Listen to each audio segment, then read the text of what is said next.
Pernah kepikiran nggak sih, kenapa ya warna merah di promo makanan cepat saji itu kok rasanya bikin kita lapar? Atau kenapa kita lebih gampang percaya sama perusahaan yang logonya warna biru? Nah, berdasarkan karya Luna Carter, kita akan bongkar bareng-bareng bahasa rahasia dari warna. Kutipan ini benar-benar jadi inti dari semua yang mau kita bahas. Idenya simple tapi dalam banget. Warna itu semacam bahasa nonverbal yang kuat yang ngomong langsung ke alam bawah sadar kita. Nah, ini dia pertanyaan utamanya. Dalam beberapa menit ke depan, kita akan belajar gimana caranya menerjemahkan pesan-pesan ini dan yang paling penting, cara menggunakannya biar lebih efektif. Oke, ini dia gambaran besarnya. Kita mulai dari bahasa rahasia warna, terus kita bedah spektrumnya, lalu kita belajar bikin palet yang pas. Setelah itu, kita lihat gimana warna mempengaruhi kita, dan terakhir, cara menghindari kesalahan-kesalahan fatal. Yuk, langsung kita mulai. Oke, kita masuk ke bagian pertama. Bahasa rahasia warna. Kita mulai dari konsep paling dasarnya dulu ya. Jadi intinya tuh, ini bukan cuma soal bagus atau jeleknya warna loh. Psikologi warna itu tentang gimana rona tertentu bisa memicu respon emosional, bahkan fisik di dalam diri kita. Warna merah, misalnya, bisa bikin detak jantung kita lebih cepat, sementara biru justru bisa menenangkannya.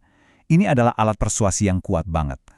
Bagian 2, membedah spektrum warna. Sekarang, yuk kita gali lebih dalam arti dibalik setiap warna kunci. Coba deh, bayangin warna merah. Susah kan buat diabaikan? Warna ini tuh seolah-olah menuntut perhatian kita, memancarkan energi yang kuat banget yang bisa memicu reaksi fisik dan emosional yang intens. Nah, disinilah letak kekuatannya. Merah itu menciptakan rasa urgensi, rasa harus sekarang. Makanya tombol beli sekarang atau spanduk diskon itu hampir selalu warnanya merah. Warna ini mendorong kita buat bertindak cepat, kadang tanpa perlu mikir panjang. Kalau biru, ini kebalikannya banget. Biru itu mengomunikasikan stabilitas, kecerdasan, dan ketenangan. Warna ini tuh kayak ngomong, tenang aja, kamu bisa percaya sama saya. Itu sebabnya banyak banget bank, perusahaan asuransi, dan raksasa teknologi yang pakai warna biru. Biru membangun rasa aman dan profesionalisme, dua hal yang krusial banget di industri-industri tersebut. Kalau hijau, kita langsung kepikiran alam kan?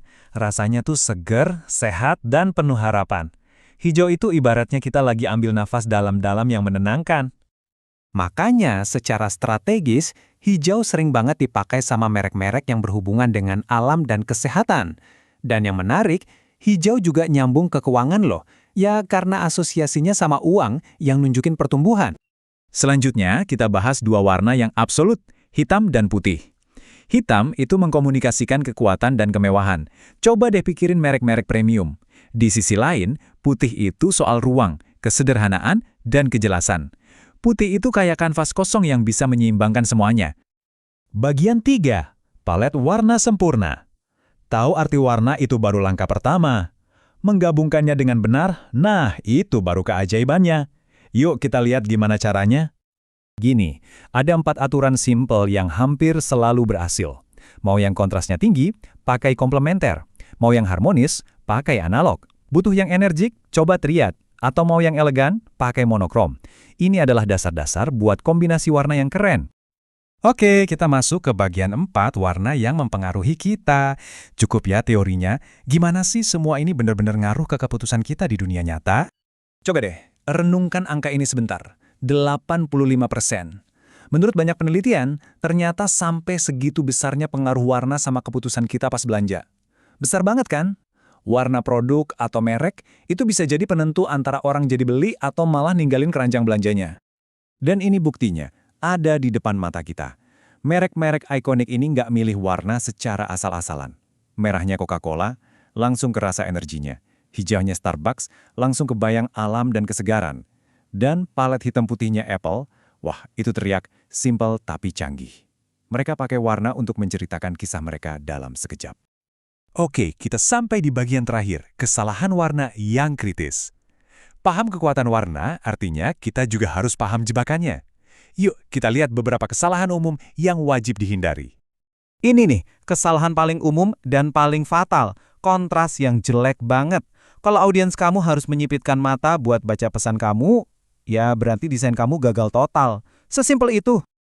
Nah, sekarang lihat perbaikannya. Jauh lebih enak dilihat kan? Perbedaannya jelas banget. Kontras yang baik itu bukan cuma soal keterbacaan, tapi juga soal aksesibilitas, memastikan semua orang bisa paham informasi yang kamu sampaikan. Jadi ini rangkumannya. Pertama, jangan pernah pilih warna cuma karena kelihatannya bagus, pikirin apa pesan di baliknya. Kedua, jangan bikin audiens kamu pusing, palet yang simple seringkali jauh lebih kuat. Dan terakhir, selalu desain untuk semua orang. Kutipan ini benar-benar ngerangkum semuanya dengan sempurna. Warna itu bukan cuma alat desain, tapi alat untuk membangun koneksi antar manusia. Saat kamu paham bahasanya, kamu bisa berkomunikasi dengan jauh lebih efektif dan mendalam.